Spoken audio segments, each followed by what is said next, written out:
Cobourg Council just voted to remove pro-harm reduction and encampment language from its parks master plan after public backlash. But I've reviewed the revised draft and I found the most controversial ideas may not be gone at all, but just repackaged. Let's dig in. On Wednesday, June 24th, Cobourg Council unanimously adopted Mayor Lucas Cleveland's motion directing staff to revise the controversial Parks and Recreation Master Plan by removing pro-drug use, harm reduction, and encampment sympathizing language before final approval. Here's how the meeting started. There is no resolution into or out of a closed session. At this time, we get to the traditional land acknowledgement. Is there a member of council who wishes to read the land acknowledgement this evening? See none? Okay, we'll move forward. The decision followed public criticism of the draft plan, including my reporting that described it as a blueprint for the managed decline of parks and playgrounds over the next decade, compounded by the disturbing, indecent, and lewd act I was subjected to while reporting at the local Ecology garden. Well, thanks for your comments, Glenn. This guy's touching himself behind you. Notably, the Cobourg Ecology Gardeners Chair, Cheryl Kidd, spoke against the proposal that wanted to see syringe disposal bins in the garden and described the impact of drug use on both volunteers and visitors. As the garden typically welcomes approximately 6,000 to 8,000 visitors annually, including families, children, students, campers, and seniors, she said that the decline in public use and enjoyment of the space has been notable in recent years. A noticeable portion of the garden visitors fall into what is referred as the vulnerable sector, i.e. children, the elderly, those with disabilities, such as mobility or vision limitations. These individuals are at greater risk, if encountering those who are high on drugs or if they are exposed to potentially tainted drug paraphernalia that has been left behind. I'd also like to mention that our visitors also fall into all economic brackets, including those who are homeless or who just wish to rest or socialize in a relaxing environment.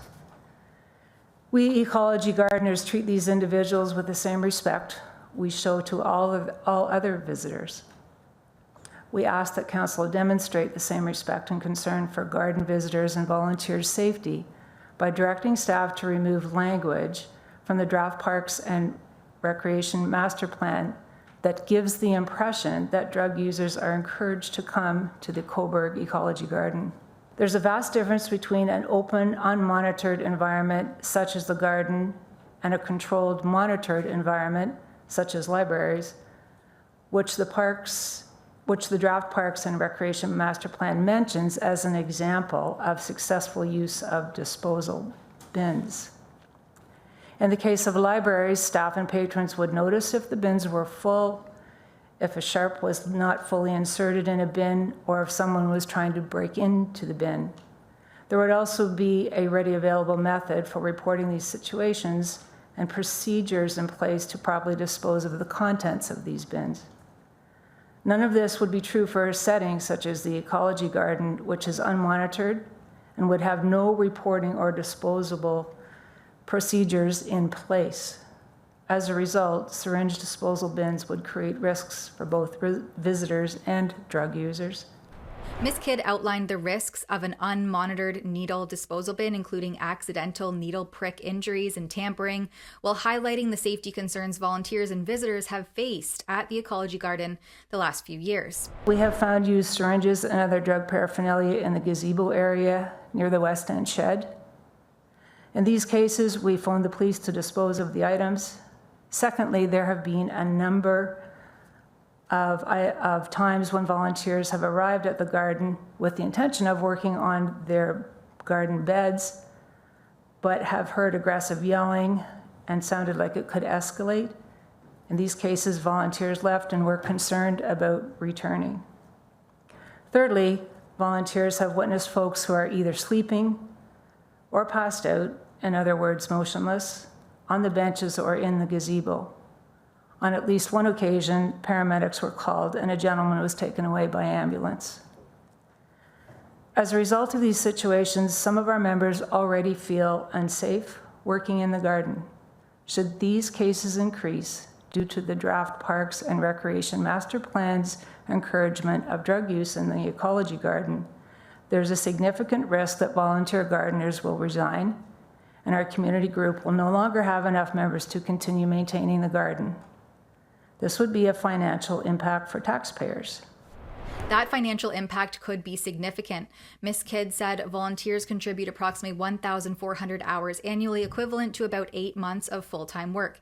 If the gardeners were to disband, the town would need to hire staff or contractors to maintain the garden, including weeding, planting, watering, and seasonal cleanup. At current rates, taxpayers could face annual costs from roughly $28,000 to $148,000 just to sustain the garden. Our ask that council direct staff to remove all language from the draft Parks and Recreation Master Plan that recommends the installation of syringe disposal bins and non-stigmatizing drug use signage in the Cobourg Ecology garden.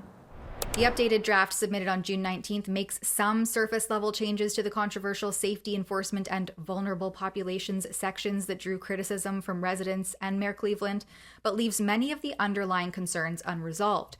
As detailed in my previous reporting, the original draft effectively normalized the decline of parks and playgrounds by accommodating open drug use and encampments while prioritizing non-stigmatizing harm reduction approaches over public safety. Those concerns were absolutely solidified when there was a man who decided to pleasure himself openly in broad daylight while we were actively filming an interview in this same ecology garden. Rather than a meaningful course correction, the revisions appear more like an attempt to soften public backlash while preserving the plan's original direction. The most notable change is the removal of explicit pro-harm reduction language, replaced by balance enforcement with social support framing that includes new bylaw citations. While the initial rough draft openly declared harm reduction strategies have proven to be an effective means of promoting safety for all park users, and recommended syringe exchange, naloxone, and safe disposal bins as core responses paired with non-stigmatizing signage examples, the final draft has dropped those glowing endorsements of the oxymoronic term harm reduction. The new plan now cites provincial legislation like Bill 6 and how it strengthens enforcement of the Trespass to Property Act and municipal bylaws like the nuisance bylaw that covers illegal drug, alcohol activities and gatherings, an encampment bylaw that prohibits camping or dwelling in parks and notes increased patrols by municipal law enforcement officers in coordination with police and so-called homelessness support providers. But as noted by Mrs. Kidd, this is still lacking. So I did speak with bylaw enforcement office personnel. The fellow's name was Dawson. He said they are trying presently to patrol the ecology garden twice per shift, shift being 8 till 4 p.m. and 4 p.m. to midnight. But they were probably going to increase that because of the increased calls they're getting, concerns they're getting. But he did emphasize that we need to hear from people that are, encountering volatile behavior or aggressive behavior or potentially other activities that are not desirable and certainly do not make it easy for volunteers to be in the garden. So he did, sorry, yes. I was just saying, do you mean illegal activities?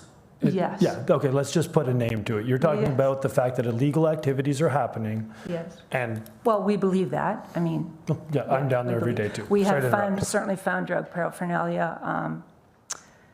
One of the volunteers brought their daughter and they were digging in the garden and found a baggie of something, and those kinds of things. We're seeing all kinds of evidence of them living there because there are carts, there are backpacks, there's sleeping bags, there's coats, there's books, there's those milk crates to keep things in. There's leftover food in the mornings. We have a volunteer that goes down almost every morning to clean up cigarette butts and leftover garbage, and she tells me that she gets some of the people that are there to help her. The Parks Master Plan Task Force scrubbed the most embarrassing quotes after the mayor condemned the draft for supporting drug users, but the philosophy remains. Parks must still balance enforcement with social support. To me, that means that they will keep coordinating with the same service providers pushing harm reduction while using the new bylaws as political cover. The goal is still not zero tolerance for antisocial behavior that makes parks unusable for normal families. It's sort of a managed coexistence now. While the new sharps disposal bins aren't being proposed, they've reframed and continued with the ones that are currently in place, like at the Rotary Harbourfront Park and Marina, which many still argue signals acceptance of injection drugs in these spaces. The final draft added a note about reporting illegal activity, but solutions still lean toward activation and programming instead of the fulsome removal of problems. So yes, the draft plan seems more rooted in reality and acknowledging that the Ecology Garden is popular with the homeless community, families and seniors are leery about visiting, and residents reported visible drug use and related litter at Westwood Park, Victoria Park Beach, and Children's Playground and in washrooms. But it recommends things like high-intensity lighting, increased programming, events, and monitoring, more so as deterrence rather than full-scale enforcement of the law, which the mayor was clear about at the meeting. But there was some talk of motion-sensitive lighting. I think we should be arresting people who are committing criminal acts in our parks and not designing our parks to be more but that's just me. More programming and events to activate the space treats the presence of encampments and open drug use as a design or activation challenge rather than an enforcement failure. And continuing to install or maintain infrastructure that accommodates the behavior while claiming to deter it is contradictory. For instance, the section on family-style universal washrooms is one of the most telling concessions that will directly accommodate the very behaviors this plan claims to try to address. Replacing traditional gender-segregated multi-stall facilities with private, fully enclosed single rooms to make space for strollers, mixed gender caregivers, and a safe, stress-free environment for transgender and non-binary residents, that needs a reality check. In parks already struggling with open drug use and encampments, these locked single-occupancy rooms become perfect de facto injection sites, overdose waiting rooms, and temporary shelters. They can ask any parent who frequents the Victoria Park playground and tries to use the one that's already there. Bottom line is that the final draft is a political edit job. It still pushes inclusive design that includes everyone causing the problems, and still treats open drug use and encampments primarily as issues to be managed and messaged around rather than eliminated, so normal people can use the parks again. It's not the fundamental reset towards safety first, family first parks that many are demanding. So the managed decline kind of continues, just with better PR and some new bylaw citations. Hey guys, quick update here at the Ecology Garden down by the water, downtown Cobourg. Last night it appears there was some sort of destruction, I would call it vandalism, of the Ecology Garden. Coincidentally, this happened just a day after the chair of the Cobourg Ecology Gardeners delegated at the town council meeting on Wednesday night, that was June 24th, about the open air drug use, the criminality, the deviancy, the vagrancy, the encampment style situations that are taking up this space at the Ecology Garden and making it unsafe, not only for the entire team of volunteers that exclusively maintain and uphold the beautifulness of this park, but also for the families, the seniors, and the children who would typically and traditionally come to this park to enjoy it for its intended purpose. My visit this afternoon, that is clear as day, on full display. It's a sad state of affairs in Cobourg. It seems like if you speak out about this, your stuff, your property, your hard work gets destroyed. Stay tuned for more and support my work if you value it at fixourcities.com. For Rebel News, I'm Tamara Ugolini.